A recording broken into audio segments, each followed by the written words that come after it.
Dooby doo, dooby dooby dooby doo doo. I'm singing in the rain, just singing in the rain. What a glorious feeling! I'm happy again. I'm laughing at clouds so dark up above. The sun's in my heart and I'm ready for love. Let the stormy clouds chase everyone from the place. Come on with the rain. I've a smile on my face. I walk down the lane with a happy refrain, 'cause I'm singing, just singing in the rain. Doobie doobie doop doo doo. I mean, I'm going to take a stab in the dark and say singing in the rain. Yes, but there's another one, which I was more accurately quoting, I would suppose. I actually don't know. You might have caught a more malicious tone to the song. Perhaps even Home Invader-esque.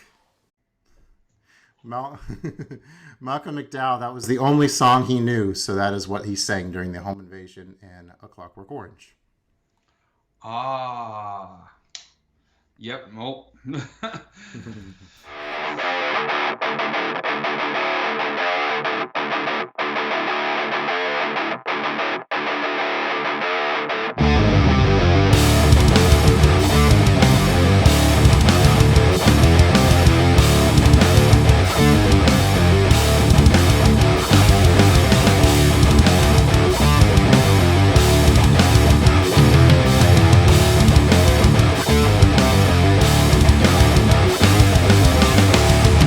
You and I have unfinished business. Oh? And what's so stinking about it? The moment of passionate feeling, spirit to start.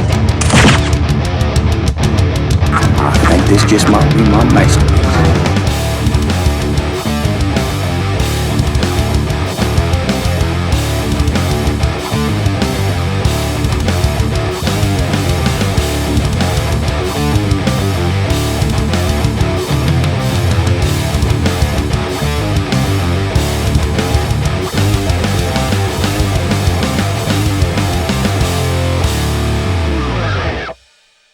Welcome to Season 2, Episode 1 of the Average Joe's Movie Club cast. This is Justin.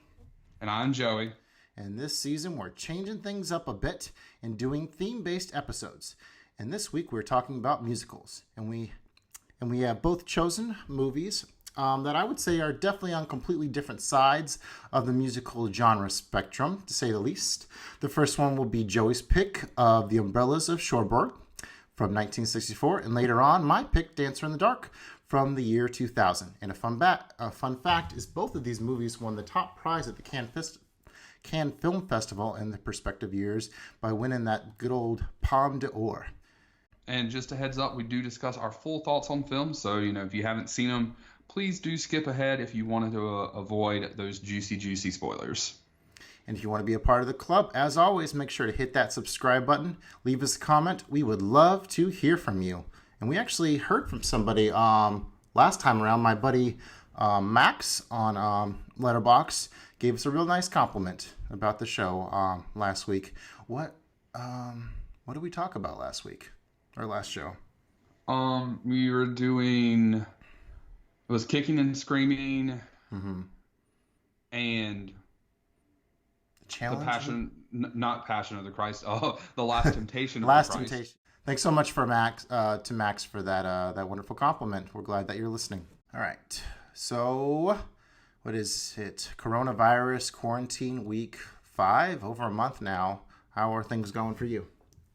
They're going pretty well. Work is still work. Hours have been cut, but still just basically doing curbside.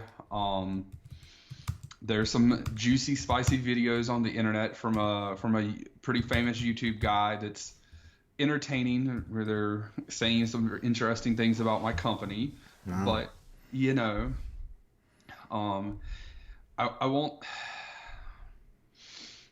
I won't delve into that too much, but if you know where King Arthur's from, you know who the YouTuber is that's making videos.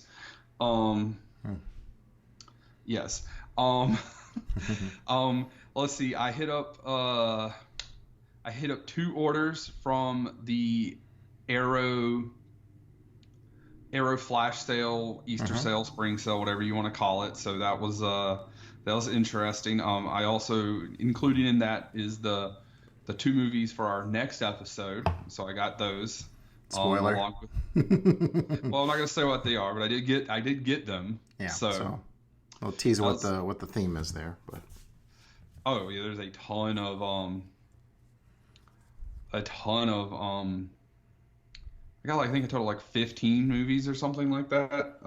Well, it's more than 15 movies. It's 15 titles, but wow, three of them had 2 of them had 4 movies. One of them had 3. So yeah, it was a pretty good haul overall. Waiting for him to ship out, so it'll get here. But coming from England, might be a minute. And yeah, and then I think outside of that, it's been just watching movies and playing video games. The usual. Yeah, and the nice big Easter weekend.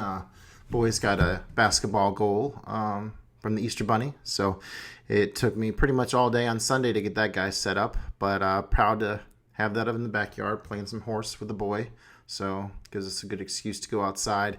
We hit the walking biking trail on Saturday, and we had our first aggressive what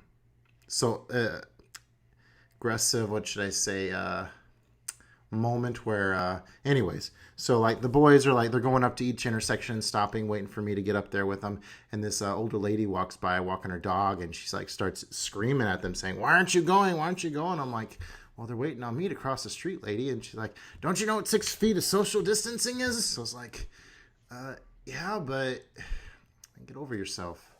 So yeah, that was a nice good bike ride around Crowfield Plantation and Goose Creek, about 7 miles. Yep, definitely put those boys on long bike rides. Like to build some character there. Have a camp in this weekend to where we're actually supposed to get bad weather. So we might like chill out in the house and maybe set up some sleeping bags or go in the backyard and see what happens. But it's also all like online stuff. Like we'll be posting like activities online to do. So a way to have a camp out just at home online, I guess. I'm supposed to organize activity. I got to get on that. And then you might notice that something's missing off my head. Yeah, it looks like you got a little buzz job there. Yeah, I got my old clippers out and put on that old 3 guard and got it nice and decent short. I did it all by myself, so not too shabby. But man, yeah, my long hair was driving me crazy and can't get any haircuts anymore, so I had to do it myself. I mean, it's not too hard to do your own like buzz cut. I did my own buzz cuts for years. So until last year when I decided to start growing my hair out. So nice. And then yeah, I guess the ultimate truth about growing a beard is like, they'll say over and over, like, just keep shaving it and grow thicker. No, just leave it alone. Let it's going to do what it's going to do. And eventually it'll get a little longer. It's actually getting a decent length now.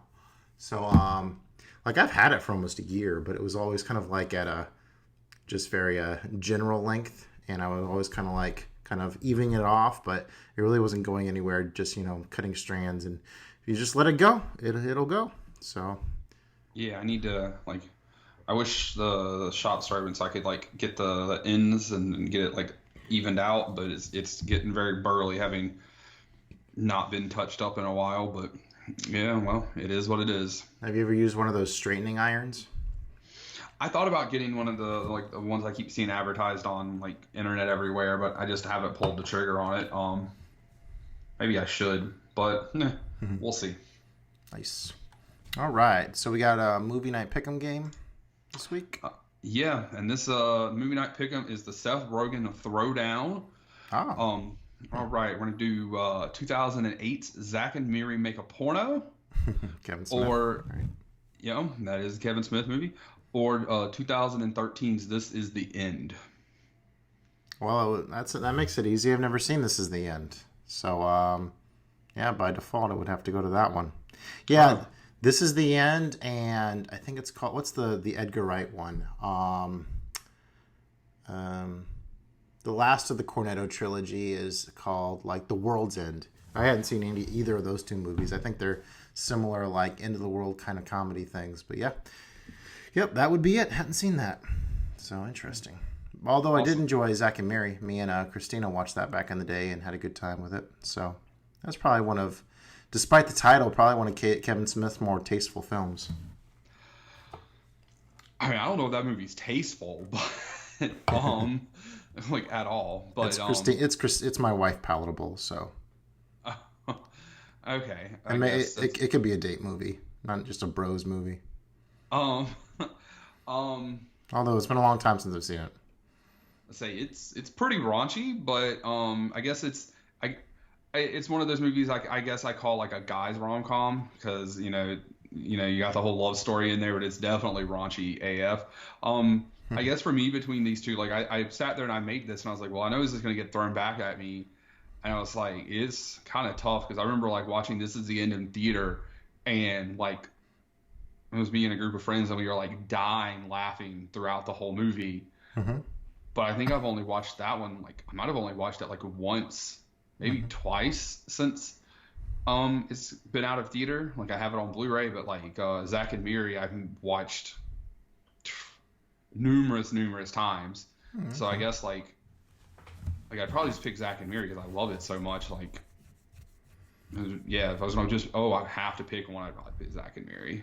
Yeah, that'll definitely be on my Kevin Smith revisit tour. All right, so moving along, we got let's talk about the movies we've been watching lately with the good, the bad, and the ugly.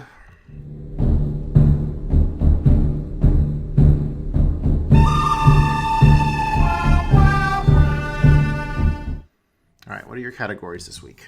I got Still Great, Effin' Phenomenal, and The Ban Has Been Lifted. And I have Rockin' Like a Hurricane, So Random, but still has those moments of brilliance and still holds up. Why can't he make more movies like this?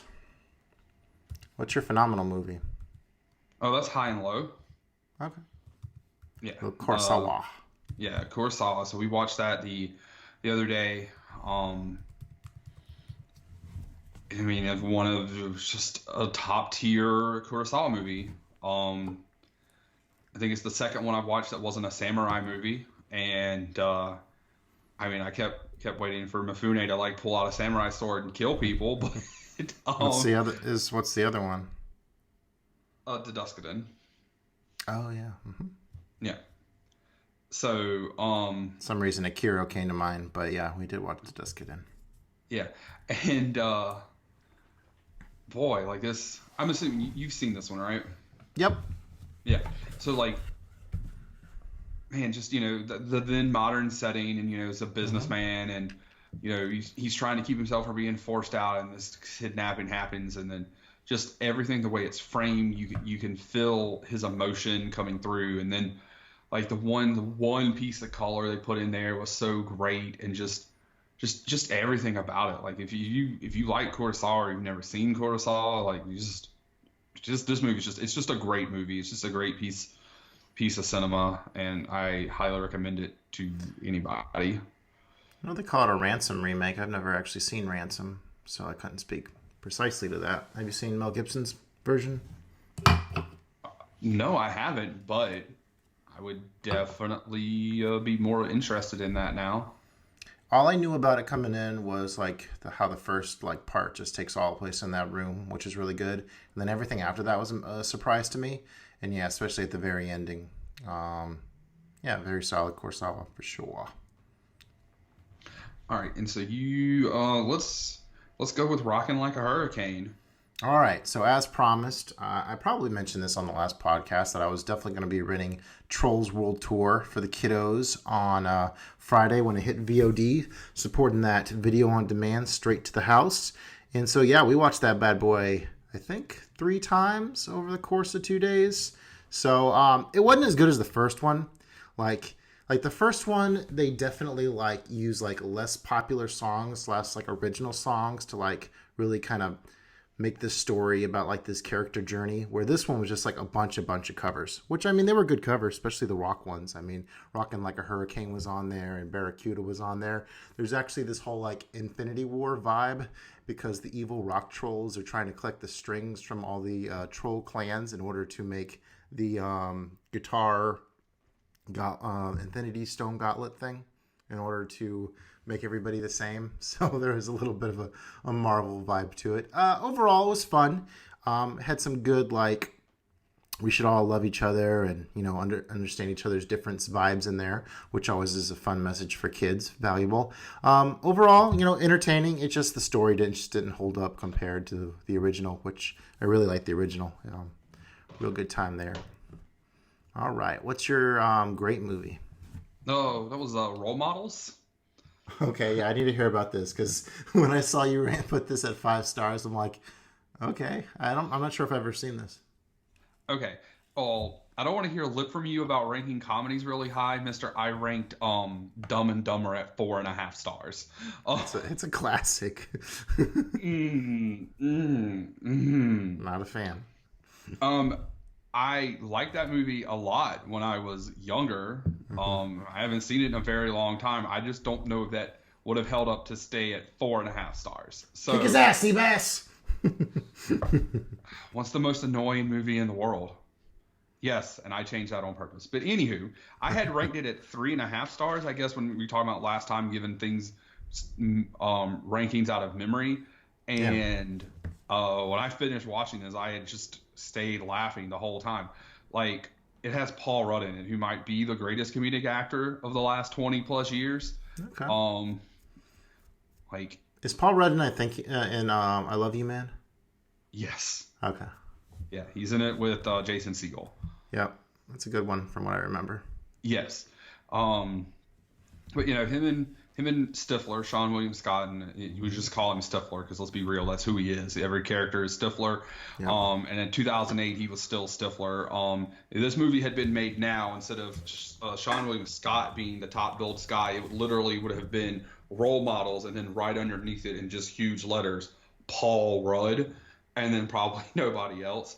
And then it had Elizabeth Banks, Miri from the aforementioned Zack and Miri Make a Porno.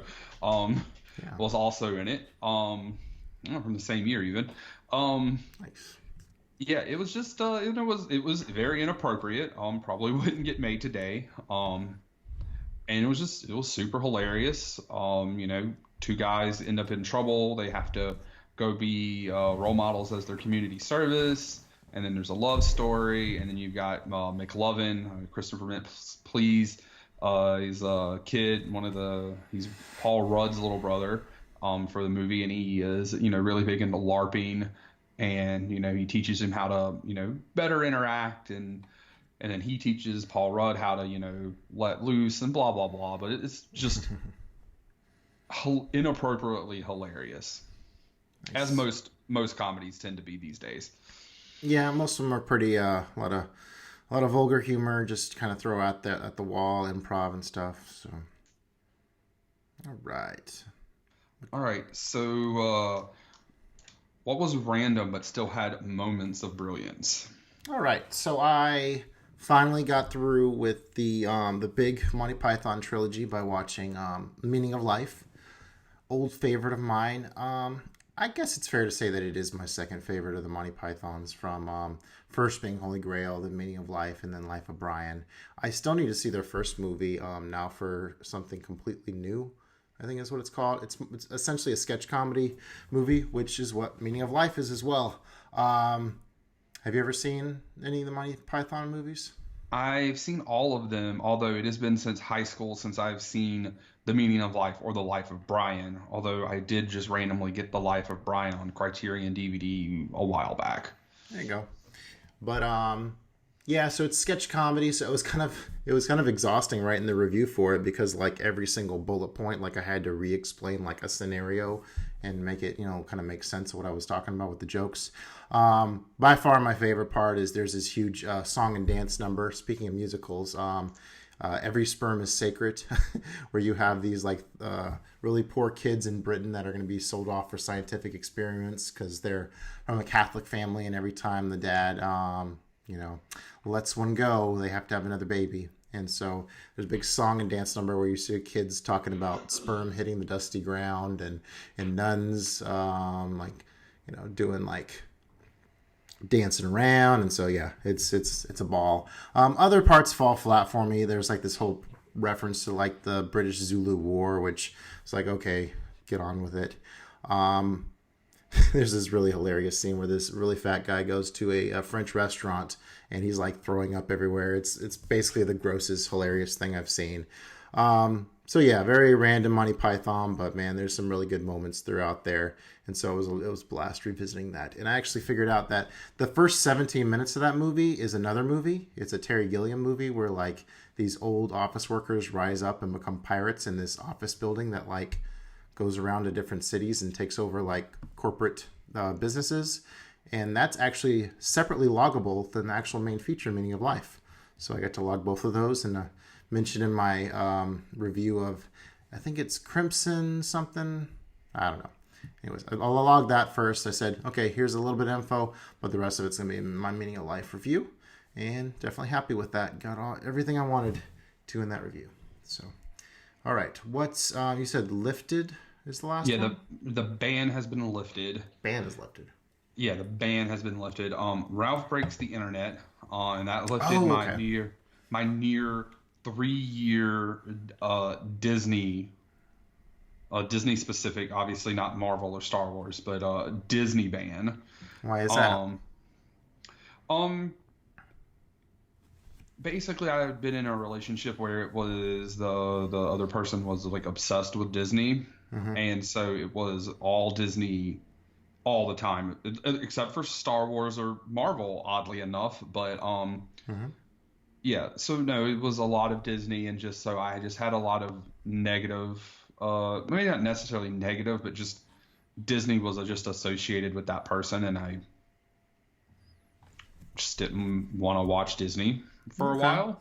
That was kind of me whenever I got out of high school. I remember there was this whole period of Disney, with Brother Bear and stuff, that I just never got around to watching, Home on the Range, just because it was in that period of time where oh, I'm a college guy now. I'm too cool to watch Disney movies. So yeah, and so I went with Ralph Breaks the Internet. Have you seen the original?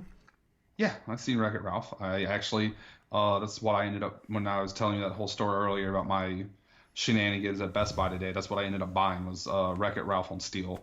So that's a nice steel book. Yeah, pretty nice. Okay, so but you have this one 5 stars, right? Yeah, no, it was really good. I watched 2 Disney movies actually this week. Both of them were really good, both sequels. Yeah. So Disney, the last several years, I mean, they make good movies. A lot of the interactions between Sarah Silverman and is it John C. Reilly, I believe, was just really good. It was just a lot of them kind of hanging out here. We're on this adventure to go do this one thing, and then they meet up with Wonder Woman, Shank, but played by Gal Gadot, and that was really cool. The scene where she basically goes to Disney World, but it's the Disney website, and all the princesses are there. That was pretty hilarious. Yeah, and she puts them in pajamas basically, and that was really cool. So yeah, it was a good fun movie. I mean, Wreck-It Ralph was one of my favorites, and Ralph Breaks the Internet was really good as well. So had a good meaning of don't be a over jealous needy friend. Yeah, I was trying not to word that vulgarly since we're talking about a Disney movie. All right. Yeah, I really like the first one. I would put this one down a peg. It was kind of like a better version of the Emoji movie in a lot of ways. But yeah, I had a decent time with it. So, what next? So Oh, what and for you still holds up, but why can't he make movies like this anymore? you know what this is. This is Kevin Smith's debut indie phenomena, Clerks. It's still pretty darn great. So I had talked about with Kicking and Screaming that I like to call those movies like intellectual banter, and essentially, yeah, Clerks falls into that, but he spices it up with a lot of dick and sex humor, which when used sparingly for a purpose is very effective and funny. But I also watched Jay and Silent Bob reboot, and when they're just throwing it all over the place, just like blah, blah, blah, blah, f this, f that. It's just a mess.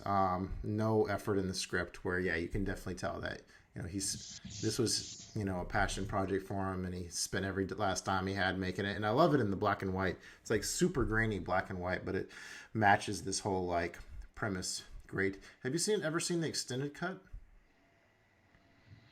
I mean, I used to have Clerks X back in the day, so I feel that I have. Mm-hmm. I definitely have seen the alternate ending. Okay.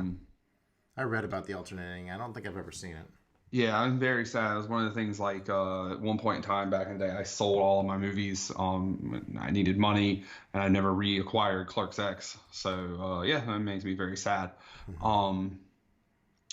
So yeah, Jay and Silent Bob reboot. It was very disappointing.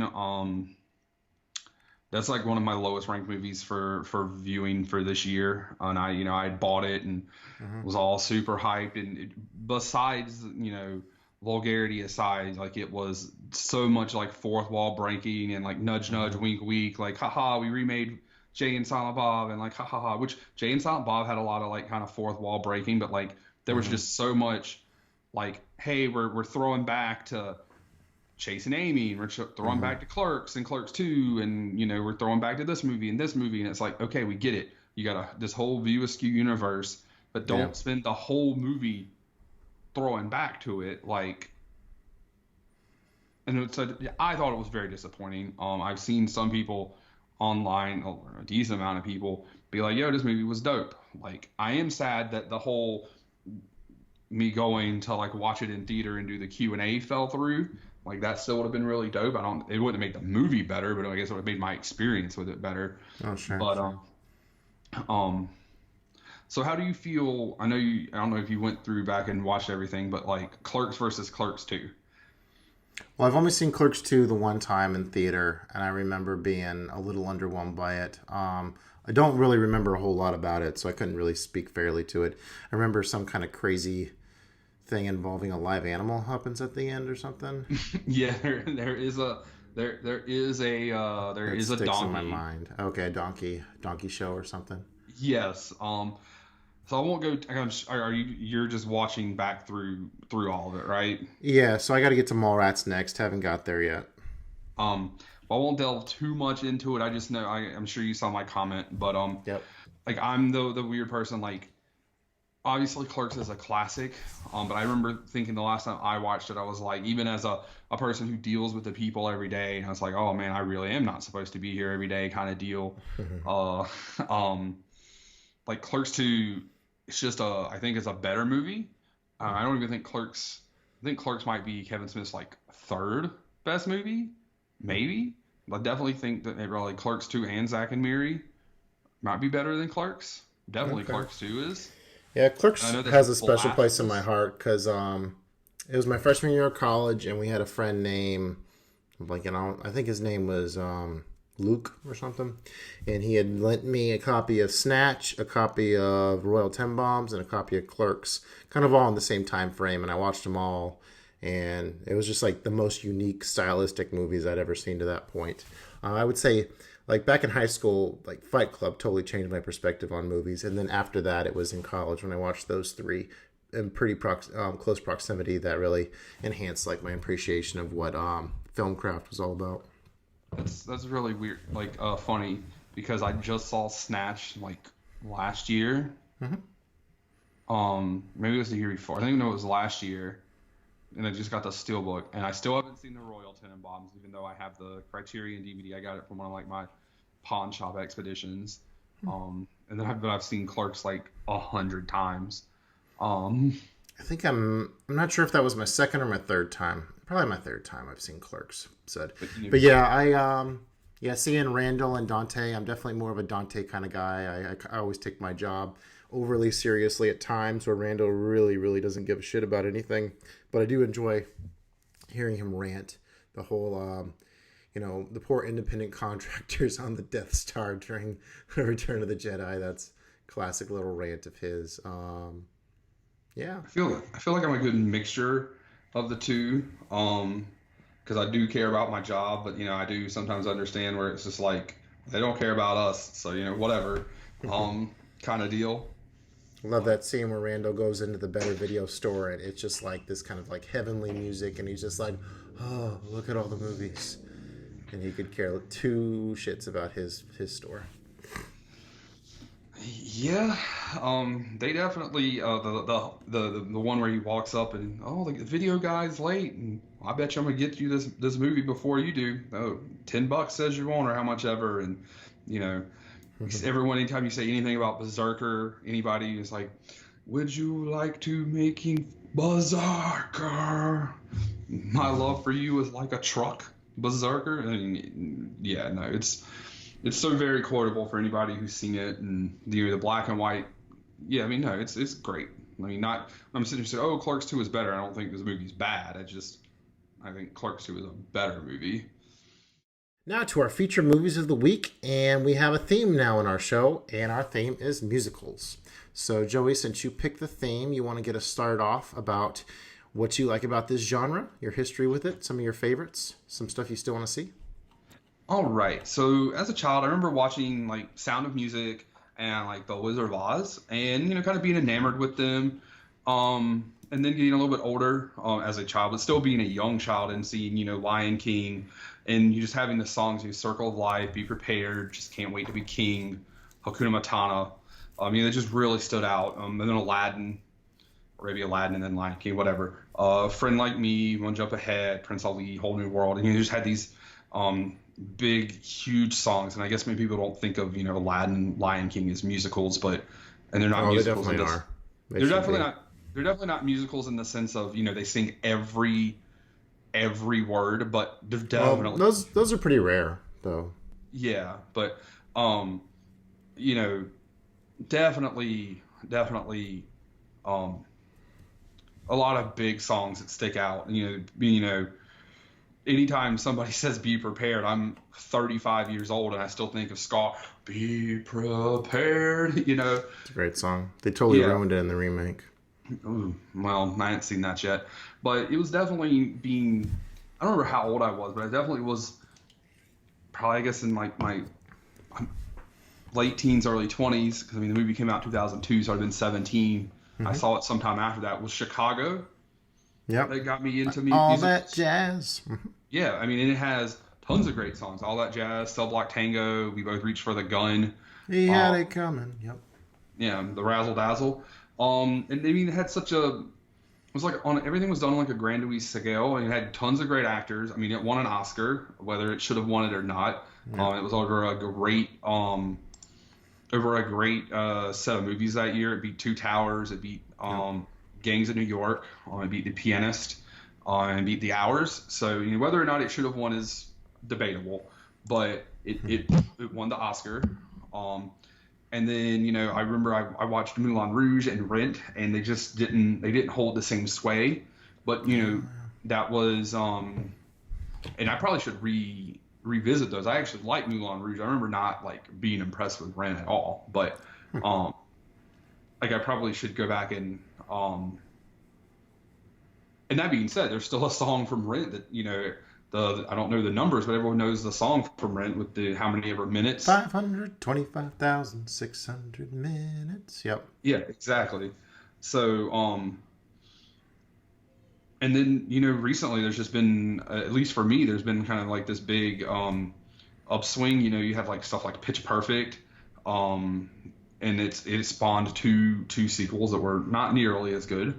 But some other big ones I really liked: Star is Born, Les Mis, And then of course, La La Land. Yep.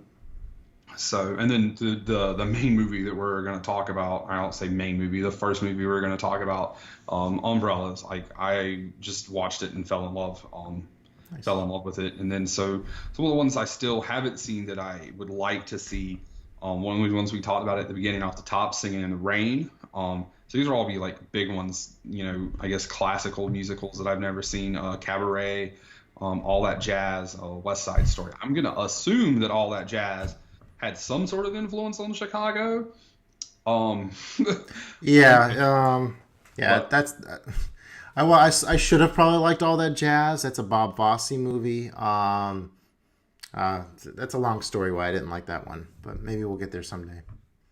So yeah, and then so those are the ones I haven't seen. I mean, that I want to. There's tons more, that they've probably made, from stage to movies that I don't know about, or just There's a lot of them.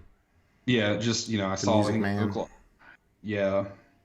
I would like to see some of the original, because A Star Is Born has been made like 700 times. I would like to see some of the older ones, with how good the one from 2 years ago was. So Yeah, Mary Poppins. yeah, Mary Poppins was a great one. I mean, there's tons of Disney ones that you can put on there, whether or not. So All right, so I guess the first thing I want to get into is the fact that a lot of people say they don't like musicals because they're annoyed by like the characters breaking out in song, which is not realistic. But like I've always come to movies like wanting to escape realism. Like realism is not like a big major factor in why I enjoy a movie or not. So that's never been a big deal for me. So I've always enjoyed musicals quite a bit, and with the escape they give me. I was a band kid in high school, and in chorus back in the day. So, yeah, I've always had a big, strong musical background. I definitely remember my first musical being, like, other than the Disney stuff, was Sound of Music. My mom introduced that to me one spring. I remember asking her, like, I was like, "What? How do the nuns know, like, where to dance and what the lyrics are and stuff?" And she just chuckled. I didn't quite understand the concept of the musical at that point. I was more just kind of following the story and like, oh, that's kind of interesting. All right, so a couple of my favorites. Amadeus is a great one. There's some great period opera stuff in that one. Rent was me and my wife's one of our favorites. We've seen it actually on stage at least once. Seen the movie countless times. When I was in drum corps, which is basically like a professional marching band, we played that the Seasons of Long Love song that I did a few minutes ago. All the great Disney ones, Aladdin, Frozen being a recent one. Great stuff there. Sound of Music, of course. And I do like this movie that we're going to talk about later on in the podcast, but we'll get there. Some ones I definitely want to see still that I haven't yet. Cabaret, you had mentioned that. That's another Bob Fosse one I hear good things about. Maybe I'll get to that tonight. Or Flashdance. I've heard a lot of good things about that one as well. Footloose, that could be a musical movie. That's pretty solid. Little Kevin Bacon action there. yeah, I haven't seen either one of those actually either. I never even thought about putting those down there. Yeah, watch Footloose. You'll thank me. Footloose. Let's dance. All right, so musical movie part 1. Did you have anything else on the genre? I mean, in both of us, we kind of had a musical movie like two episodes ago in Whiplash, a little bit different style, but Yeah. and both of us really a like musician that movie. Yeah. Yeah, but I mean, definitely, I wouldn't say it was a musical movie, but it was a music movie, and like if we hadn't picked that just randomly, if you had picked, one of us had picked it, I would, it would have definitely fallen within the scope of what I was going for. There's other movies that aren't musical that are definitely music themed, like Scott Pilgrim was a music movie. Kill Bill has a great soundtrack. Yeah. That definitely has a great soundtrack. Straight Outta Compton, music movie. Oh yeah, musical biopic, sure. Walk the Line. Yeah, Walk the Line, The Dirt. Ray. What's Yeah. The Dirt? Oh, is it Motley Crue kind of movie? Oh, okay. Yeah, Yeah, it was on Motley Crue Netflix. movie. I heard Yeah. about that. Yeah, so then there's lots of movies that are also music movies that aren't necessarily musicals. That could have worked here because I was kind of that was kind of what I was more expecting when you said you weren't necessarily going to pick a traditional musical, whereas I definitely picked a more traditional musical even though it was not English. And then you didn't pick a traditional one, but you definitely surprised me. Yeah, my anti-musical. So. And you didn't at the same time as soon as I saw the director. I surprised you, but I didn't. Yeah, pretty much. I mean, when you said musical, that was the first thing that popped in my head. I was like, well, I want to show him this. But, yeah, we'll get there. All right, let's talk about some... You should have went with Cabaret since you hadn't seen it instead of picking something you had seen already, you jerk. Oh, it's so good. Yeah, so your movie is The Umbrellas of Cherbourg, right? That is correct, Mundo. Is that how you spell it? Is that how you pronounce it? Cherbourg? Something like that. Sure. Probably not since it's French, but yeah, Umbrellas of Cherbourg is what I'm going to go with. Reminds me of Sherbert. Some very Sherbert-looking colors in this movie. Oh yeah, right. It's very bright and vibrant. So the Umbrellas of Cherbourg, I'm not even gonna attempt that French enunciation, is a 1964 musical romantic drama directed and written by Jacques Demy, and it's starring Catherine Deneuve and Nino Castelnuovo. The music was composed by Michael Legrand. The film dialogue is all sung and is recitative, including casual conversation and sung throughout. So they sing all the dialogue. Yeah, they sing all the dialogue. It is apparently it's the middle film of an informal romantic trilogy, using sharing some of the same actors and characters and overall look. It comes after Lola and before the young girls of Rochefort. Probably butchered that enunciation. I apologize. It was very successful in France. Was also shown internationally. It was nominated for several Academy Awards, including Best Foreign Film, Best Song, Best Soundtrack, and Best Original Screenplay. And it won 3 awards at the 64 Cannes Film Festival, and as you mentioned earlier, won the top prize. Yep. And if you're going to seek this movie out, don't just pick up like a DVD copy at the library. At least find the Blu-ray or watch on the Criterion channel. It makes a world of difference. I watched a few clips on YouTube earlier today, and it was super murky and like muddled looking colors, where on the Criterion channel it was like glorious color. So definitely watch this in HD. Yeah, because that's part of how good this movie is. It's like we watched you watched it on the channel. We had a Blu-ray and nice. The Criterion Blu-ray, and it I don't remember a movie with like just so many colors popping off the screen all at one time. Dude, it was beautifully magnificent. Yeah, it's kind of funny you picked this film now, because just like a few weeks ago, I was listening just to random interviews on the Criterion channel, and they had Patton Oswalt and Alicia Malone talking about this wonderful French musical, The Umbrellas of Cherbourg. And I was like, oh, interesting. That it had never really been on my radar. I think I'd heard of it, but I never even like thought about it enough to figure out what it was. And this is Spine 716 in the collection, so pretty new Blu-ray still. Yeah, that is pretty new. And I think we said it last time, but I definitely picked this because of its influence on La La Land. And if you've seen La La Land, which I feel like a lot more people have seen, as a 2016 movie, was nominated for a lot of awards, won a lot of awards. Ryan Gosling. Ryan Gosling, Emma Stone. It's definitely influenced by this movie very heavily, both the storyline, how it's shot, just everything. Like, and it has a lot of colors and stuff, and it's very heavily influenced. There's this YouTube channel called Screen Prisms, where they did a comparison with La La Land and its influences. And, of course, Umbrellas got mentioned. They had a few of the references were kind of a stretch, but other ones kind of fell more in line. So, yeah, La La Land, a lot of inspiration. But, yeah, Umbrellas I could definitely see being a primary one. Yeah. So what's this movie about, Joey? All right, so it's a classic love story between a mechanic named Guy and Genevieve, who is played by Catherine Deneuve. She's a stunning blonde girl, and this most innocent I've seen her in a movie. I guess that's the most innocent you've seen her in a movie. Yeah, those are my notes. Yeah, well, to be fair, it's the first movie I've seen her in, so I guess that's accurate. Okay. But yeah, no, it's that part's accurate, and they're in love. Guy's like 20, Genevieve's 17. Yeah. And so they're young and they're hopelessly in love.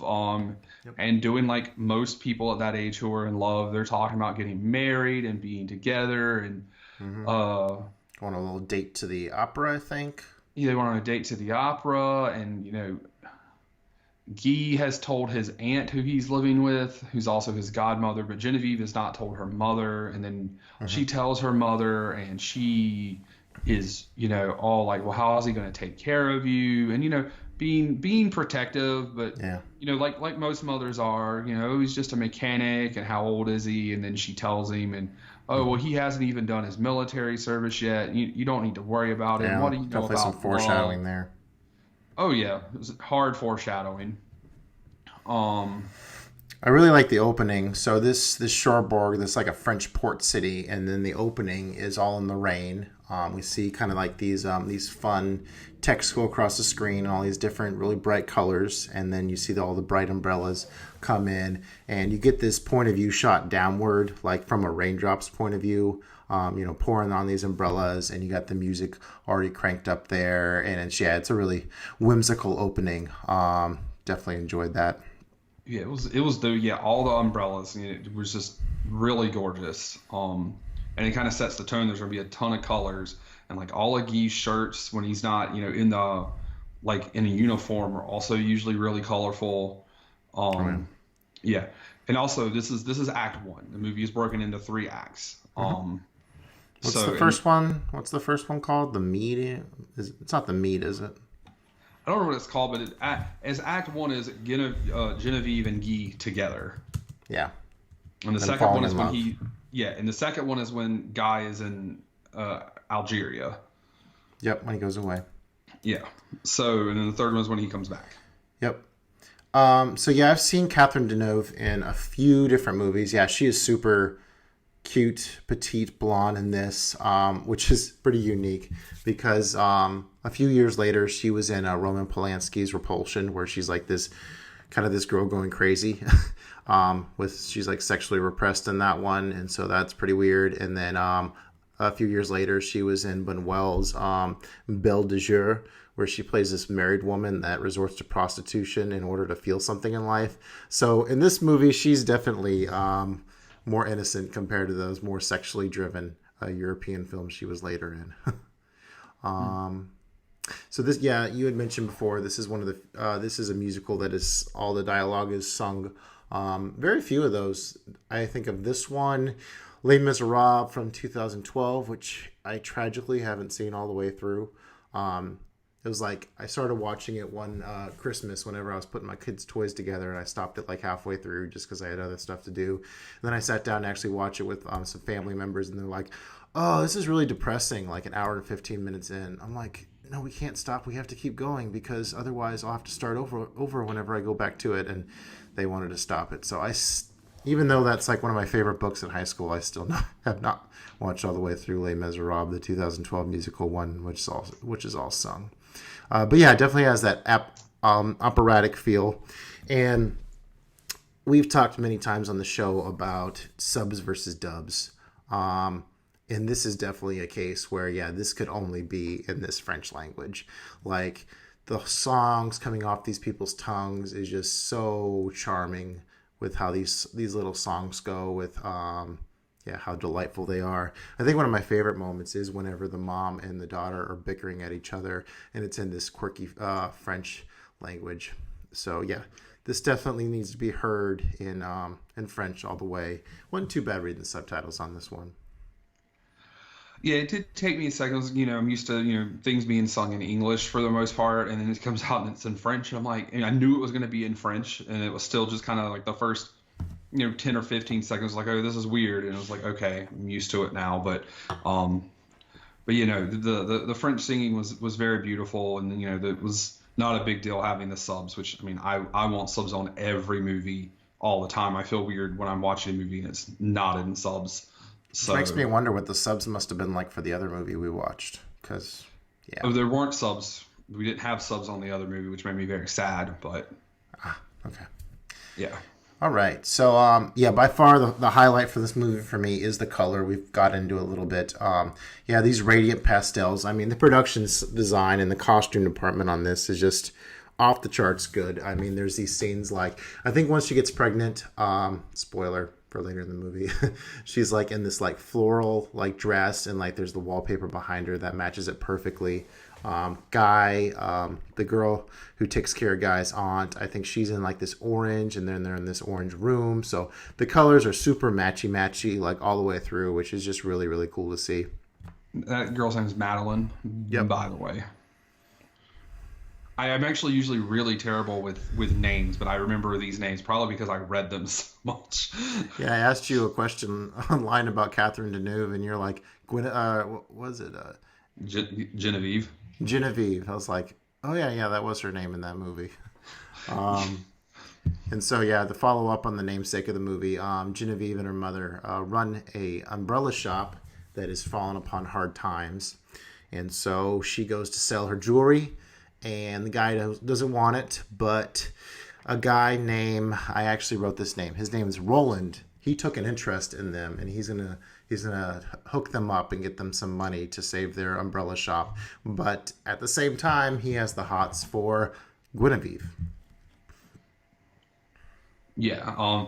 At first it's like, it feels like mom has the hots for him, and then a little while later he's all like, nah, I wanna marry Genevieve. Mm-hmm. Which by this point in the movie we know that she's pregnant. And Guy has already left for Algeria, and his last. Oh yeah, mention what happens, I guess, before Guy takes off. Yeah, so he he had been like, oh, I got my draft notice, and we can talk about getting married later, and then they decide, he takes her back to his apartment, and they do the thing, and possibly she for the gets first pregnant. time. Now I'm pretty sure it was the first time. But it's a clever little touch. Earlier in the movie, I think they were talking about like what they would name a kid, and she's like, "Oh, I'm definitely gonna have a girl. Like we've always had girls in my family," and so that was kind of a cute moment. And I think they come up with a name, Francois. What's the name? Yeah, Francois. Francois, thank you. Yeah, darn French names. All right, and so they get it on, and I think my favorite part of the movie, or one of them, is definitely, for the most part, I thought the music throughout like sounded pretty much the same. I mean, I really enjoyed it, but it was pretty similar throughout. But the whole theme, like whenever he's leaving on the train, it definitely kind of went up a notch for me, and that was a really emotional ballad there, which I enjoyed. Yeah, for sure. So all right, so with him gone. Yeah, so we moved to part 2. Yep.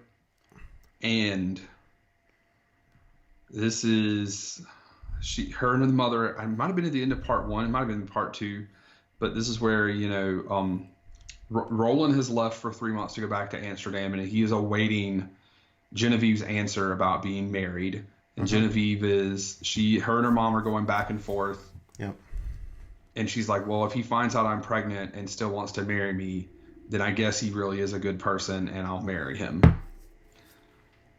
Because she doesn't know whether or not she can wait on Guy, or if Guy will even make it back from Algeria. And she's frustrated that he's not sending her a lot of letters. So yeah, and the mom's like, well, he would write if he really loved you, and it's like, well, he's in war, he might not be able to, blah blah blah. But hey. And in this point, for me anyway, I think this probably isn't quite right because this was based off a book, but I was starting to get some Notebook vibes. I don't know how familiar you are with that movie, but it's been a while. But yeah, so Ryan Gosling's character and Rachel McAdams, there we go. yeah, they had been together, and then he was like, "Oh, I'll write you a letter every day," and then he leaves, and the mom kept all the letters, and I thought that mom here was going to keep the letters, and she never did, thankfully.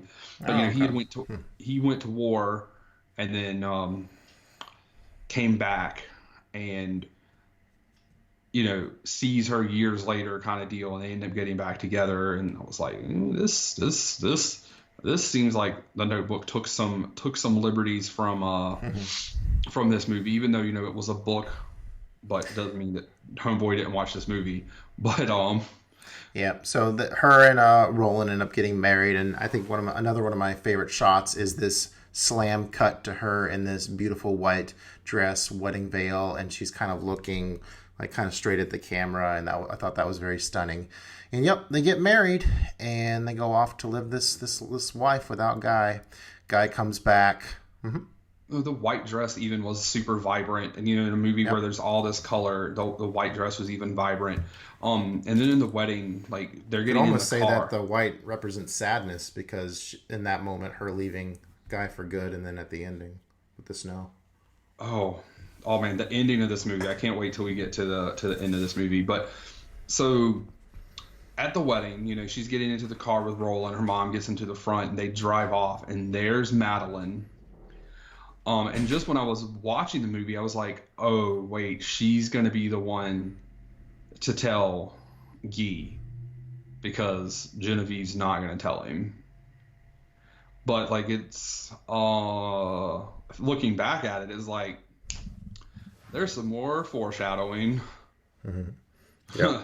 So yeah, Guy has kind of a rough time coming back. He gets in a fight with his boss at his job at the garage, and so he gets fired. Kind of goes out for a bender, hooks up with a prostitute. The prostitute's name, the same name, right? Genevieve. She had her prostitute name, which I don't remember, but she's like, you can call me Jenny, or no, her name was Jenny, but she's like, you can call me Genevieve. And he was like, no. And she's like, do I remind you of somebody? And he's like, yo, I'm the fuck out of here. Peace. Yeah. So then Guy's his aunt dies and hooks up with Madeline, and yeah, they're happily ever after since Genevieve is out of the picture. And there's a scene there where she's in the orange dress and she's got an orange headband, and it's all matchy. And there's no, at this point we haven't seen Genevieve in this part, because this is part 3. There is no Genevieve, and so this is just Guy. He's went by the umbrella shop. He had inquired about her a little bit, and then she asked him if I heard on another conversation about this. I guess they're turning it into a laundromat. I guess my first inclination was maybe it was like an electronics store, but I thought it was an appliance store, but okay, that was my vibe too. It could be anything really. I guess like a Sears kind of deal. Maybe not Sears specifically, but hey, we're gonna sell washers and dryers. But I guess a laundromat would make sense. But yeah, and he's went and gotten the loan, and he's opening the gas station that him and Genevieve were talking about back in Act 1. That that was how they were gonna live, is he would have the gas station, and that's what him and Madeline are going to do. I heard it described as an American style gas station. Not really sure how it's different, but I mean, maybe so. But yeah, maybe definitely the service style. Yeah, because you fast forward 4 years, I think it was 4 years, and they've got a kid, and it's Christmas, and they're running the gas station. Yeah, they got a little boy, Francois, and Francois and Madeline are running out to the store. They're going to go see Santa because it's Christmas time? Yeah, they're going to go see Santa, and he wanted to, he wanted to go shopping, and lo and behold, a car pulls up and to the pump, and some sad music creeps in probably at that point. Yep, and who is it? It's Genevieve and her daughter. Francois. Oh, I was pausing to be and his daughter. Francois. Right. But bittersweet. He's nice and cordial, invites her in out of the snow. They leave the kid in the car. Oh, it's But just you- a few feet. Well, no, it wasn't about being alone, but she's like, I'm cold, and he's like, come inside, but leave the kid in the car, and the kid will be fine. But and they have their conversation, hey, how you been, and blah blah blah. He asked what she named the kid, and she was like Francois. So, and she doesn't ask what he named his kid, because he does mention that he's got a kid after she talks about how pretty the tree is. But it is funny that she named her kid Francois like they talked about, and he named his kid Francois like they talked about. Yeah. Probably none the wiser. Both their partners probably none the wiser to it. Yeah. Like I mentioned before, she has kind of like this white jacket on, which is really pretty, and it's set against the snowy background. And I think even like the design of the gas station is white. So white, white, white there at the end, which is all very bittersweet and sad. His tragic love story has come to an end. They've had their own little successful spin-off romances, but it was never meant to be between them. Yeah, their love story was very tragic. But as you see, she's like, hey, do you want to meet the kid? And he was like, no. And then he's like, hey, it's time for you to leave.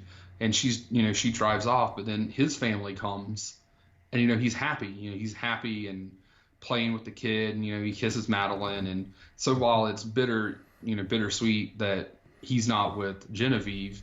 Genevieve's got her kid and her rich husband, and he's got the life that he wanted, and he's got a very beautiful wife and a very beautiful child, and it's a love story, just not the one we thought it was. Yeah, so I watched a little bit of the documentary on the Criterion channel and started, and for a little while it was in English until it went all French, and then I turned it off because I don't really want to watch a documentary and subtitles. Sorry. If I'm going to listen to some movie or Showa. Okay, that's two different ball games here. A show. I'm sorry, I just had to. You left it wide open. Anyway, continue. Okay, what I mean is like a special feature. I'm not going to watch a subtitled special feature. It's enough for me to sit down and watch a subtitle movie. I'm not going to listen to people talk about the movie in subtitles. Okay, It's a whole different ballgame. But yeah, the director said his whole intent was to make a sad movie. And so, yeah, that he totally nailed it there. And with Damien Chazelle taking inspiration from this for La La Land, it like instantly clicked. I'm like, oh. So like Chazelle's whole like plan with La La Land is to also make this doom romance, which there's parts I love about the end of La La Land. I've always been a little hung up with like how they could have still kind of gotten together if they wanted to, but it just wasn't meant to be in that story. And me coming from like, so my personal thing is, so I've been married for like going on 11 years, and I married my high school sweetheart, so we've been together 20 years. And so like commitment's always been like my thing. So like I haven't been through a lot of breakups.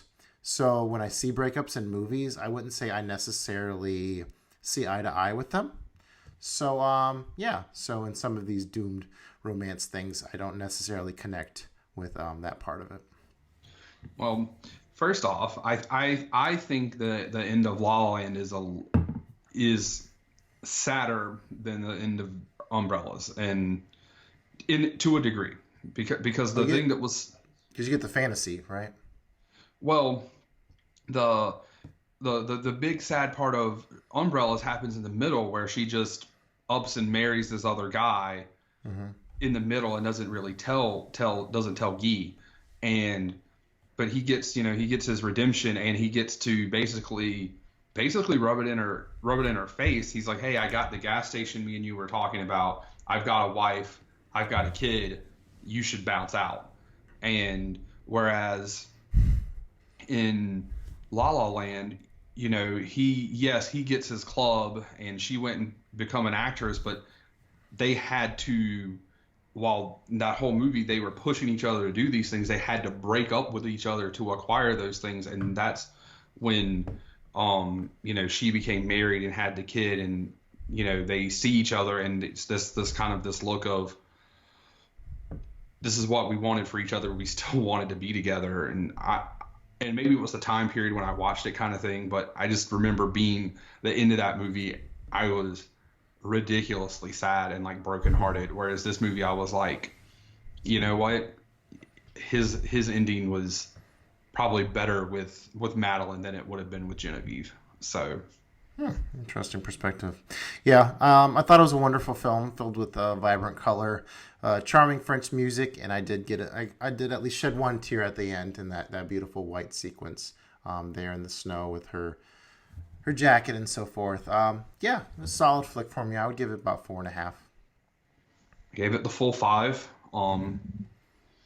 So I loved it. I almost certainly, when the next Criterion sale runs around, we're going to be picking that up. I don't know if I'll be picking up a lot because they just announced that new Criterion box set that I'm going to have to buy, but I definitely will be picking up Umbrellas. Nice. All right. Well, we have another musical to come up right. All right. So we have another musical to talk about right after the break.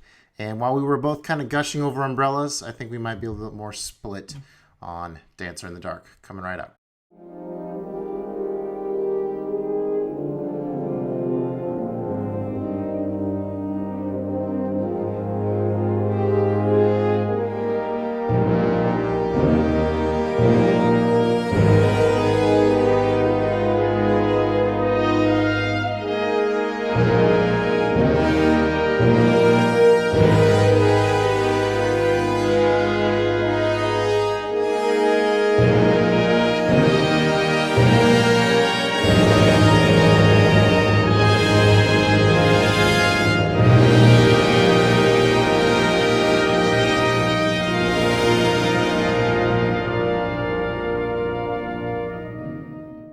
In a musical, nothing dreadful ever happens.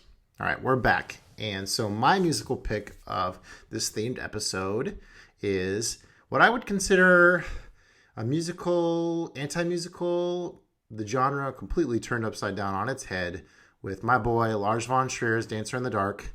He's accused of some pretty bad things, so don't take that, my boy, thing too seriously. I love his movies. I definitely separate the art from the artist when it comes to movies. Man, if a movie is acclaimed, I'll go see it. I don't care who made it. I won't get too much deeper into that. Any thoughts on that, Joey? I mean, kind of the same thing. Like, because I mean, I have no clue that he's been accused of anything. But I'm not gonna stop watching movies with Kevin Spacey in it. I'm not gonna stop watching movies that, like, how many movies would we have to not watch because of Harvey Weinstein? Like, every Quentin Tarantino movie, pretty much, like anything with the word Miramax on it. Mm-hmm. And Polanski's apparently a great director and did some terrible stuff. Yeah. So, and how many people have done terrible stuff we don't know about? I would have to stop watching football. Sure. And that's saying it's not even like considering like our hearts go out for any victims of any abuse. I mean, worldwide. Entertainment aside, anybody something bad happens to, you obviously feel for them. But yeah, we're here to talk about movies. So, but yeah, and to tack onto, obviously, if these people did horrible things, they should be punished, and they shouldn't be able to like keep making movies and get away with it kind of deal. It's just if the movie's there and it's entertaining or as you said, acclaimed, then. And I kind of debated whether I wanted to get into this, and this is actually the movie where the finger got pointed at him during the whole Me Too movement. Bjork went out there on social media and said, "Man, there's this Danish filmmaker, and he's a complete creep. He made passes at me. He treated me like shit." And so yeah, it's out there. I mean, the result is one freaking amazing performance from her only screen role. But yeah, go ahead and put that out there. I mean, I feel bad that she had a bad experience, but at the same point, I hope she can be proud of the movie in some way because she was amazing in it. But yeah, when I had come to Dancer in the Dark, I had seen Dogville, which Joey did not enjoy. I saw Breaking the Waves, which totally blew me out of the water. Actually, I'm skipping forward a little bit. I started off with Dogville, like I said. I jumped forward from there to Antichrist. And Antichrist put me off so bad that I was like, man, do I want to watch any more Lars von Trier movies? Are they going to really, make me feel this bad? And I think after that, I got into Melancholia, which has Kirsten Dunst in it. So imagine like what's her face from the Dogville? That's Nicole Kidman. Nicole Kidman. What she goes through in Dogville, what Bjork goes in this one. Imagine that going on. Kirsten Dunst. That's her in Melancholia, basically. So you can imagine. Yeah, essentially Lars von Trier, he likes to take this female protagonist and really put her through the ringer. After that, I watched Breaking the Waves, and that totally blew me away. And then I started hearing about this Dancer in the Dark movie, and I heard that people either really, really loved it or really, really hated it, but I didn't know why either way. And so I dived in, and it wasn't as good as Breaking the Waves, but it was an emotionally wrecking experience, and that's truly what I a lot of times when I look for in movies. And it was a complete coincidence that Catherine Deneuve, who was in Umbrellas of Cherbourg, actually plays like the older mentor woman in this. Surprise, surprise. So that was kind of a lot of strange coincidences between our two picks. Yeah, because they both won Cannes Film Festival award. So you were talking about how people either seem to really love or really hate this movie. Yep. So we finished this movie, and I got told, I think this is the only movie that I apparently was angry at when the movie was over. And I was like, oh, what are you talking about? I was like, I think I hated Dogville more. And they're like, well, you might have hated it more, but you weren't angry at the end of this movie. I apparently was angry when this movie ended yesterday. Yeah, you said some choice words to me on Facebook, so hopefully we'll hear more about that. So I guess the feeling has subsided. I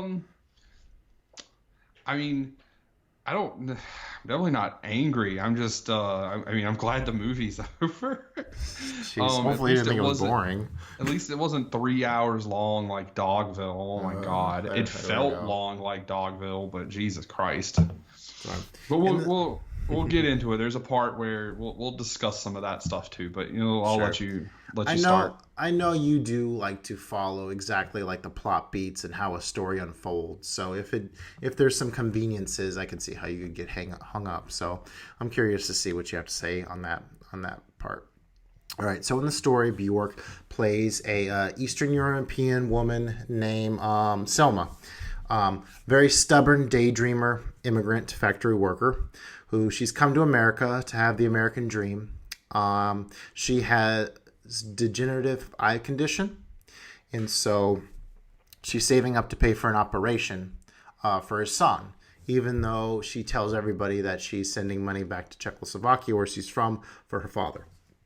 She's a super, super charming lady. I mean, her smile is just totally infectious, and she loves musicals.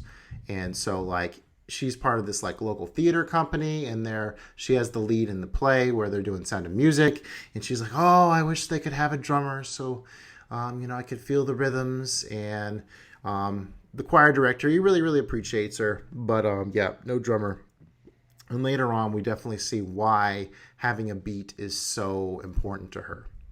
Okay, so a part of her love for movies is, or musicals that is she never wants a musical to end. And so she has a habit of actually walking out like before the climax starts. So in her mind, she can continue those wonderful memories of the music like, forever, and never has to see it end. So she's definitely a romantic, very stubborn woman, very prideful person, a very interesting character study because she is all of these. What were your impressions of Selma to start off with? I mean, yeah, she's super nice. She's just this really nice, sweet woman who's just trying to make it in America and trying to make it, for her kid. Honestly, in that prideful, very prideful, to her detriment. Honestly. Oh, for sure. Very stubborn. Yeah. But yeah, no, pretty much. Yeah, and she loves the musicals.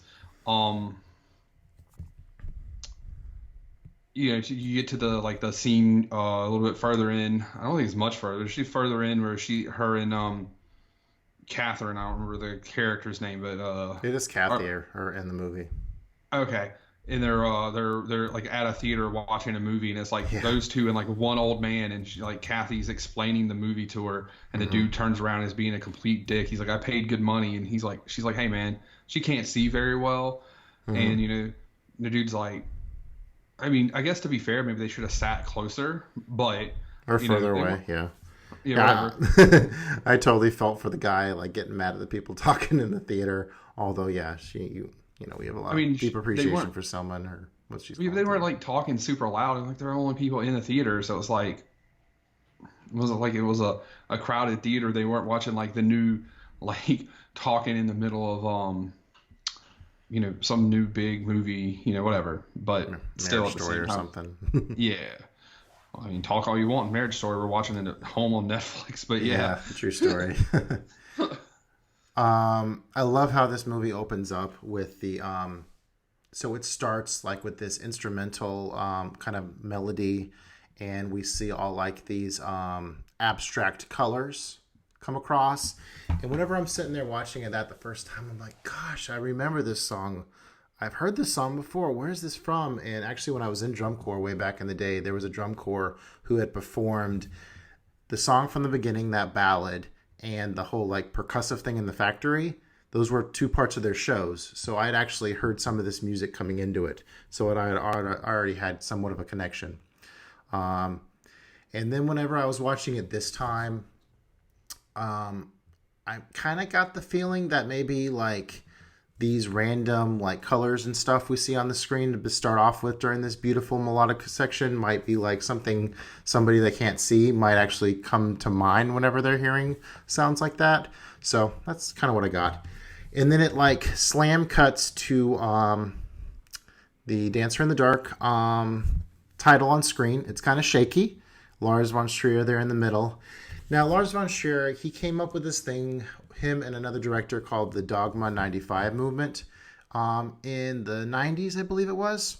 And so basically what they wanted to do is they wanted to strip movies down to like their essence. Like they didn't want to have a whole lot of genre stuff in there. They wanted to shoot on like handheld cameras. They wanted like the storytelling and the acting to really be like the big main thing. And although they broke a lot of the rules they made, I mean, it is very like a raw stripped down thing. And so like for this being a movie from like the 2000s, you look at it and you're like, wow, this is very like muted, and like it's handheld camera, so there's a lot of shaky cam. It almost feels like a documentary because like they're coming out of the factory and like they're zooming up on the characters. So it's almost like this like peeking inside kind of look to it. I suppose you probably didn't like the look of it. I did not like the camera work. Like I didn't like the way they did some of the close-ups. And at first, in the very first opening scene where they're in the at the theater house or whatever, I was like, is this a documentary? Is this a documentary about musicals? Like at first, that was the first thing that went through my head. Sure. And then I was like, okay, this is going to be interesting, maybe. And I was like, maybe. Well, to be fair, that's what I said about Dogville when they come out and it's like on a stage and it's like very minimalist. I was like, okay, this is going to be interesting. And then it wasn't, and the rug got pulled out from underneath me. Maybe not as bad in this one. I didn't, give 8 vomit emojis at the end, but 1.5 stars is about the same thing, but okay. I mean, I gave 1 star. I gave it half a star more. Thanks for giving away my star rating, you jerk. All right. But no, I did not like the camera work. Like there was just a lot of what I thought was weird close-ups and things, especially of Bjork. Of Selma's face. And what I would describe those as more intimate. You're definitely getting up close and personal with like how she feels about stuff. And I mean, she really can't do a lot since she can't see. I mean, if we talk about the story a little bit, so she works at a factory. She goes to an eye doctor to get like an eye exam done, and she actually cheats on this little sheet so she could get cleared for work, even though she can't see worth shit. Which comes back to bite her in the ass later. Oh yeah, for sure. Yeah, it's such a big story. I'm trying to like figure out how to, tackle all these different nuances. But yeah, let's go through my notes here. And I took to the point of I didn't even put it together that she cheated until you just said it, and I'm like, oh, it's like a light bulb above my head. That because now that you say that, it's like, oh wait, duh, that's what, duh. Yeah. Yeah, she couldn't see very good at all. And she's a daydreamer. She can't see very well. She's working in this very dangerous factory making like sinks or something, where she brings these pieces of metal up to a press and it squishes it down. And with her like kind of daydreaming or whatever, she's prone to try to put two in at once, which will break the machine, which comes in later. I keep wanting to say like because I mean this is a musical, but we're talking about this like drama about a woman, and so yeah, the musical element doesn't really come in until about 40 minutes into it, and we hear like the rhythmic sounds of these machines, pumping or whatever, and then all of a sudden like these bleak colors that we see like all through the first half of the film, like it all of a sudden gets very bright, vivid color and goes into a musical dance sequence all of a sudden. It is the musical theater of her mind. She escapes into her own little musicals. And I'd never heard the music of Bjork before. It's pretty weird, but at the same time, I dig it. Very percussive, very unique, interesting. I just find it super charming. So one of the things that I tend to enjoy about musicals or music-based movies is the music. I did not like any of the music in this movie. I didn't like the lyrics. I didn't like her singing. I didn't like the actual music. Like everything was very off-putting. Like I tried. Like I didn't go into it going, oh, it's Lars von Trier. I hated his last movie. No, like I tried. I tried so hard. But just every time a song came on, it was just like, okay, here's a song. Cool. And then it was just like, no, this just it's doing nothing for me. And then by the time we got to the end, the songs were like the worst part. Like I wanted there to be no songs, especially like the two songs in the last 20 minutes, which the last 20 minutes that didn't even need to happen in this movie. But did you like the lyrical like instruments at the beginning? Not particularly. Okay. Very pretty melodies in my opinion. Oh no, I'm aware that I'm in the minority because Carl like hard disagreed with me, but yeah, and just to go through the music. So the first one is, I mean, it kind of sounds like she's speaking gibberish, but at the same time you have these really cool like machine effects going on, and it's not like a perfect musical number. Like whenever you think back to a movie like Shape of Water, like where that's kind of a fantasy like Broadway stage production, it is very glitzy, glamoury. While it's obviously like these factory workers wouldn't all jump up and start dancing in real life. This is the musical theater of her mind. It's still a little rough. And so, yeah, they've just come up with these routines, and it comes off to where it would be imagined in someone's mind instead of being actually perfect, which I really appreciated. And like the concept, like that idea, like I am down with. I personally don't like the way it was executed. And I really like the song. So she has a guy that she basically has two guardian angels in all of this. And on the other hand, there's a guy, basically the antagonist, which we need it's just a complex. I feel so lost in this because there's so many, I mean, there's the look of it, there's the music, there's her story, there's why she's doing it, and then like how it comes to play. So it feels like a very big movie to tackle. But I guess we'll talk about her guardian agents a little bit. There's this guy that is like basically always showing up at the factory. He really wants to like be her boyfriend essentially. And he's always offering her rides, and she's very prideful. She's like, I like you, but I don't want a boyfriend right now, because she's very prideful the fact that she wants to earn money for her son. And even like whenever he brings a bicycle for the son to have.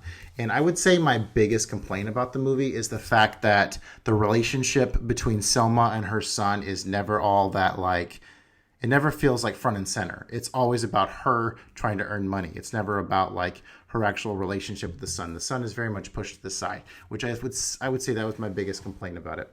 Her other guardian angel is the Catherine Deneuve character. She's basically looking out for her every step of the way. Like at the factory, she also works at the factory, and she's making sure that Selma's, doing her job, not messing up. She's at the movie theater with her, like telling what's going on at the movie theater. She, even whenever like Selma wants to take an extra shift on the late night in order to get even more money, like Kathy shows up, and she's all about helping her every step of the way. So she has this really good support system, but unfortunately her landlords not so much. You want to tee up the situation with the landlords? All right, so her landlords are also like her, a couple of her closest friends. One of them is a police officer in the town, and then you got the police officer's wife. And they watch her son while she works. So they help her out a lot. And one day, to kind of set up the big struggle, but the real big struggle, besides her needing to make money, is that the police officer, he comes over and they're talking, and he's like, "Hey, I need to tell you a secret." Yep. And he tells her that his wife is spending money faster than he can make it, and they're in a lot of debt, and they're going to lose the house, or they're going to lose everything kind of deal. Foreclosure kind of thing. Mm-hmm. Yeah, and that he really needs money. And, she's like, "Well, don't you feel better, blah, blah, blah." And she's like, "Well, it'd help if I tell you a secret." And she's like, "I'm going blind." And then he tells him about the degenerative eye condition, and that her son has it as well, and that like everybody in her family has it kind of deal. It's genetic. And then she tells him that she's been saving up money for however long that it's been, and that she almost has enough money, and that when he turns 13, she'll be able to pay for the surgery. And, that should be pretty much it. And I think it's like right after that's when she takes the double shift. She takes the night shift where because she feels bad that she can't give him the money because she really needs that for herself. But, he's trying to guilt trip her, and he knows like what a caring person she is. So he's trying to take advantage of her that way. Yeah, because he says it'll just be for a month. It'll be a loan. All he needs is a 1 month, and he can catch up kind of deal. And then she takes like the double shift, in which Kathy shows up to help her because she's not being able to go fast enough, and then she ends up messing up. She puts two in the machine. Yep, she gets caught in this whole musical number, which results in her pretty much getting fired because she messes up the machine. One thing I thought of is the fact that so whenever her and her son go and visit their landlords, because they spend a lot of time together, she knows that our landlord loves to talk about money, likes to get questions about money. And that's kind of a subtle thing that sets up later on, because the landlord essentially, so in one of the eeriest scenes of the movie, like after she's exhausted, she comes home and she talks to him, and then he like pretends to leave. But what he was really doing is he's hanging out there in the corner. He knows she can't see. He sees where she's hiding the money, and she steals the money, totally takes advantage of her. And then whenever she figures it out, she goes and approaches them. It's like, I really need my money back. But at the same time, the corrupted landlord has planted all these seeds to where his wife's already suspicious of her. He told her that Selma was having advances toward her, so it's a bad situation all around. And so whenever she confronts him for the money, it gets pretty dicey. Somehow the gun gets pulled out, he gets shot, and then he's just like, "Would you just kill me? My life is miserable." And it's miserable watching her trying to help him because like she can't see, she's shooting all over the place, and it actually comes to the point where she bashes his head in with this safety deposit box. So it's pretty grueling. Yeah, he goes, I thought about shooting myself, but I couldn't do it. And at first pretty much coward. I thought he meant like maybe he would shoot himself to get like pension money or to like say he was hurt on the job kind of deal. But I guess, that was like the 60s, where the movie was set, because it'd probably be a little different. But, the gun goes off. They're fighting over the money, and then the gun goes off, and then the wife comes upstairs, and he's like, she shot me, run to so-and-so and get the cops. Get the cops. She's trying to steal our money, even though it was her money to start with. Mm-hmm. And, she ends up shooting him, and then she misses. There's some like shots through the floor. And there's no witnesses to claim to this because this whole time she's covered up the fact that she's saving up money for her son. She claims she's sending it to Czechoslovakia. So there's definitely some conveniences on how this is all playing out. But yeah, and it can get pretty frustrating with how stubborn she is. Well, yeah, because all she ever had to do was tell people that she was going blind the whole time. I wonder if she if they never made it implicit to whether it was too late for her to actually have a procedure. So like maybe she could get her eyes fixed and work hard and then help her son. But I guess we're just left to assume that it's too late for her. I guess because she like had to do it when he was 13. I guess there was like an age time, like a time frame. But she also said that could make sense. That if he worried too much about it, it would cause too much stress on his eyes, and he wouldn't be able to get the surgery to fix it. Yeah. So I'm guessing based off of that and then her age kind of deal that it was probably too late. Yeah. So yeah, that could alleviate some of the conveniences, especially with her keeping a secret, not wanting to stress him out about it. Yeah. So one of the strangest sequences happens to where she goes into a musical number after the murder because she's bashed his head in, and so during the musical number he comes back and dances with her, and I believe the lyric is "I did what I had to do," which is pretty heartbreaking that she was put in that situation to begin with because he was such a monster. And she doesn't really know how to help herself, and so she goes on the run. She hooks up with her.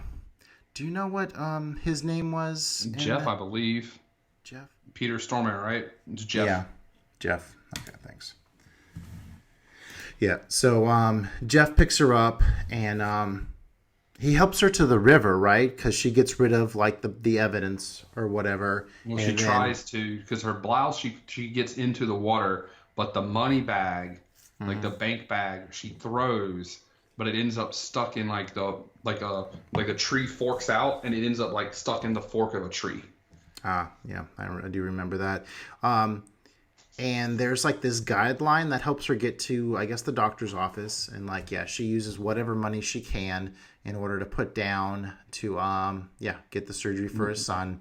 $2,056.10, I believe, is the amount of money that it is. Yeah, very specific. And then a Lars von Trier regular plays the doctor. What is his name? Stellan Skarsgård?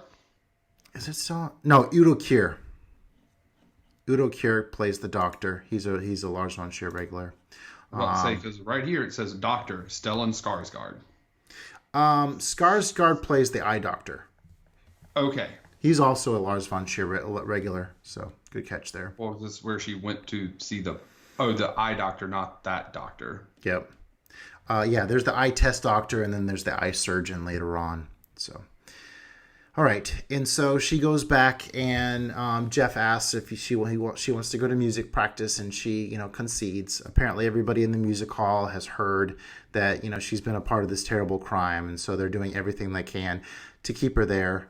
And then there's the scene where she doesn't think they know anything, and her passion is performing these musicals, and there's a pretty heartbreaking scene where she has to admit to the conductor, not the conductor, but basically the choir organizer leader, that her heart isn't in it, and she really has to step away from this, which we know really isn't the case. But to hear somebody that's so passionate about saying they have to leave something because of circumstances is always a tragic thing to hear. Hey, so let's see here. So yeah, following along with the story, she gets arrested and hauled away at the musical. She goes through kind of a sham of a court procedure. She has a hack lawyer that really doesn't represent her very well, and then we don't even see any defense at all. No, it's just the prosecution. And then they really pile it on, like saying how she's this murderer, which it's a communist, and like she hates America, and this is the 60s, so that all kind of flows in court for sure. Yeah, so and I remember feeling kind of comical like the first time I watched it, like how could like they say this like sweet like innocent girl is responsible for all this, but yeah, they get away with it, and she gets locked away, put behind bars, and jeez. And I would like to point out that right here's where the movie should have ended. As soon as they sentence her to death, like that's it. We don't need the last 20 minutes of this movie, like at all. Like what in all reality, what did the last 20 minutes of this movie add? That we. Well, first of all, she does get the opportunity to get out of there, and she's like, "Oh, really?" And they're like, "But you'll have to pay for this better lawyer, and it's going to cost like all the money you want for your son's surgery." So no, they give her the lawyer, and she's like, "Well," he's like, "But it'll cost you money, and it's all the money that your friends raised, and it's $2,056." No, that's the money for the surgery. Yeah, that's the money for the surgery. Because she told Kathy, that to send her son to this doctor, yes, and to say that her name was Novi, and then that would get her out. But they took the money back from the doctor in order to pay for her to get out. That's the reason she refused to take the lawyer. Yes, that's why she refused. But she didn't. The lawyer is the one who told her how that it was going to cost more money, and that's how she got. And he was like, it's a specific amount of money, and she guessed how much it was. And because it's the same amount she was going to pay for the surgery. It was going to take away the surgery. Like, no, she's like, put this money back for him to have the surgery. Because Kathy was like, a kid needs her mother, and he was like, no. She was like, no, he needs his eyes. And they had that big fight about it. Yeah, very, very, very stubborn. So yeah, she pretty much falls apart in prison. She uses like the music through like the air ducts from the chapel in order to escape off into a musical sequence. And from there, it just gets harder and harder for her to escape this harsh reality of being locked away in prison. Lars von Trier, he's so like, he loves to just really pull at your heartstrings and just totally pull the rug up from under you, basically. And so it gets to like the gallows part, and there's like this very sympathetic security guard who makes friends with her and does everything she can to comfort her. And like even like whenever it's time for her to get hung, like she's like they're like beating on the ground in order for her to be able to just sail off into this other musical number, which I totally forgot about the one in court, where like they were exposing the fact that she had lied about this like person being her father the whole time. And so they brought in like this famous tap dancer in order to be a part of that whole musical sequence, which was pretty neat. It just gets so sad with the fact that like, yeah, she's escaping into these different numbers in her head in order to escape, her eventual fate. And then she's up there, with the noose around her neck, with the bag over her head. And she starts screaming, and she just does not want the bag over her head. She cannot handle that. So we have to see her with the neck around her, or the noose around her neck, in front of all of her loved ones there. And she needs a way to escape. And she hears her heartbeat. And then Bjork belts out the most heartbreaking, like melodic singing. And at this point, like tears, because I've seen it before, and I've seen like the hanging sequence. It's been 4 times now, and just it was actually leading up to that moment that really got into me, and I was crying. I knew it was coming, and it was just so painful, like seeing her in this moment. And then all of a sudden it happens. The snap of the neck sounds a little bit fake, and then man, that's the end. And then the camera goes down and it pans up almost like the fact that like she might be transcending to heaven. And then we see the lyrics on the screen, finishing the song because she never wanted those songs to finish. And that's Dancer in the Dark. It's super gut-wrenching, painful. I mean, you feel so much for this character, but at the same time, she is so stubborn that she will not let anything happen, and so she wants to fall on the sword for what her cause is. This is actually part of Lars von Trier's Heart of Gold trilogy, where he took these female protagonists and basically put them through the ringer for their beliefs, which is basically what it was about. The first one is Breaking the Waves. You have The Idiots, which that's another story.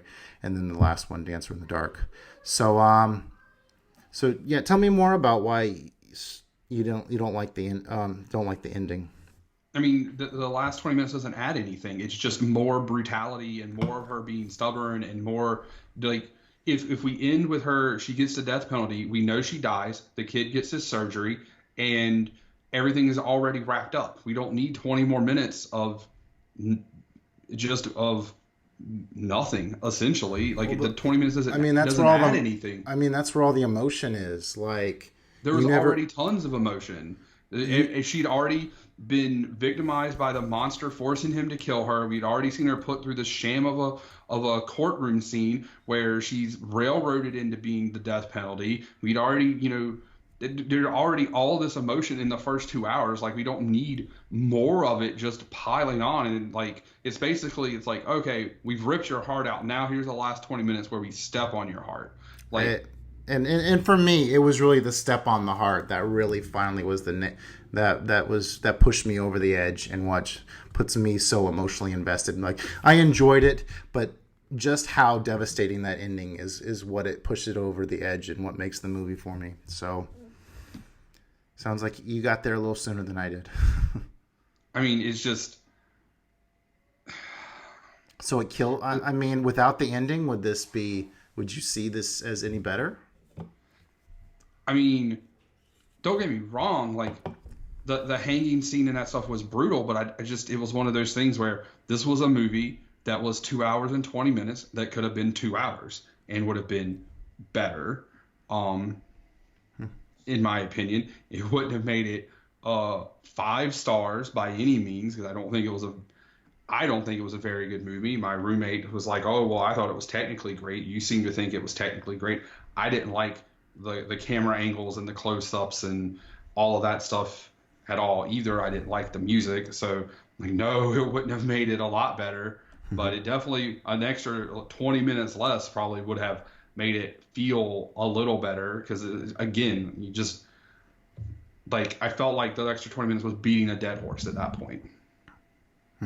I don't know. I still felt the life in it, and it definitely slowly gets squeezed out. But gosh. I mean, I guess that goes to like, you enjoyed the movie, and so 20 more minutes of something you enjoy is fine. Whereas we paused the movie at 45 minutes, and I was like, holy fuck, this has only been 45 minutes.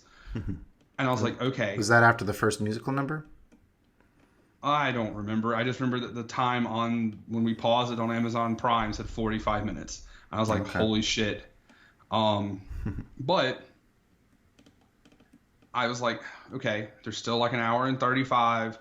There can be some good. There's going to be something. Like, I ain't gonna lie, I was very surprised when we got to the scene where they killed the cop. I was like, all right, I was not expecting that. That was unexpected. Probably should have, considering who was the name of the director. Should have expected something. I'm not gonna lie, I was expecting her to, like, the cop to rape her and take the money. This is one of the few ones where there's not rape. So which is a surprise for Lars. But I think based on the relationship he had with Bjork throughout this thing, she probably would not have stood for that. Jeez, yeah. I don't know. I don't feel like I'm doing it justice. But yeah, it's an interesting to, hear that, it's kind of interesting how, you were down on it in some moments and trying to kind of pump it up in others. But yeah, I just find it to be, I mean, just thinking about that final sequence is just really gets to me. She's such a beloved character throughout the whole thing. Very prideful, interesting character study. The music is definitely unconventional. It definitely flips the music genre on its head. Amazing film for me. So yeah, it's 5 stars. Yeah, well, you already said I gave it 1.5. I will say that I think, and much like with Dogville, I think that the premise was a good premise, but I think that this is going to be a director that I don't like very well. I've seen 3 of his movies, 2 of them I have not clicked with at all. So, well, if you ever want to torture me, you can throw me Antichrist or The Idiots. Those are so some of my favorite films have been from Lars von Trier, Breaking the Waves and Dancer in the Dark, but also my most despised film of my life, The Idiots. That's on the other end of the spectrum, which that's one of the only movies where like I talked about it a little bit in Clerks, where I don't relate to people that are slackers, but like basically that's what The Idiots kind of glorifies, that kind of behavior in a way that really twists me the wrong way. And then Antichrist, I think I described another time how painful that one is to watch, even though it's very, very brilliant artistically, and it's horror elements. Goodness, yeah, felt like I had a lot to say there. Hopefully, I got some of it out. Yeah, definitely check out my review on Letterboxd. It's definitely organized well there.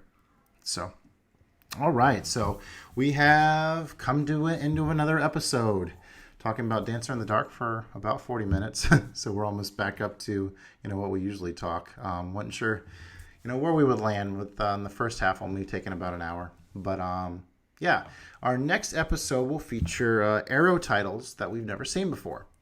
And so I have picked a movie I want to see for a long, long time, but I don't know anything really about it. I know it's Sam Peckinpah. We're going to see Bring Me the Head of Alfredo Garcia. It's a movie I have never even heard of, but like I said earlier, I did purchase, since it was only 7.5 pounds on the Arrow flash sale, so like $10. And then I picked Ronin, which is a movie I am familiar with by name, but I don't really know anything other than it has Bob De Niro and it has Leon in it. So yeah, I imagine these are going to be a little bit different ends of the spectrum, but ought to be interesting to get some Arrow titles. And I was very interested to see where this was going to go, because Arrow has such a diverse catalog of movies. I'm sure if you were looking through you from horror and art house and pink movies to just everything. So under the sun. What's a pink movie? Basically a porno. Oh, okay. Never heard it described as a pink movie. You go on their website, they have like the pink collection volumes 1 and 2. It's not quite a porno, but it's probably more than like a Skinamax movie, but less than a porno. So somewhere in that middle between the two. But yeah, they have like all sorts of stuff. So nice. ought to be interesting on our next. Never heard of that one either. So I hadn't either. That was a very new thing that I just learned about. All right. Thanks so much for everyone who's following the show. If you want to join the club, make sure hit that subscribe button. Leave us a comment. We'd love to hear from you.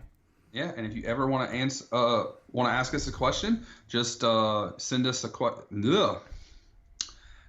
an email at theaveragejoesmovieclubcast@gmail.com, or visit our Facebook page. There's a button that makes it real easy for you. Or of course, as always, you can find either one of our personal pages at letterboxd.com. We'd love to hear from you. Want some feedback? Want to know what you guys are thinking about the show, or if you just want to, ask us some stuff for us to answer. So yeah, and answer that question. Dance in the Dark, good, bad, somewhere in between. All right, Joey. So we're going to end this a little bit differently now, and I'm going to ask Joey, why do we do this show? And we do this show because we love talking about movies. Good night, everyone.